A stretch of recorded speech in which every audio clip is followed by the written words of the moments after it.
Hi, this is the Galaxy Tab S9 FE and I'll show you how to activate Quick Launch from Power Key button on this device.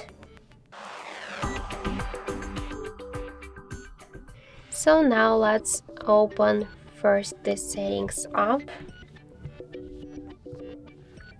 and after that just scroll down to the advanced features.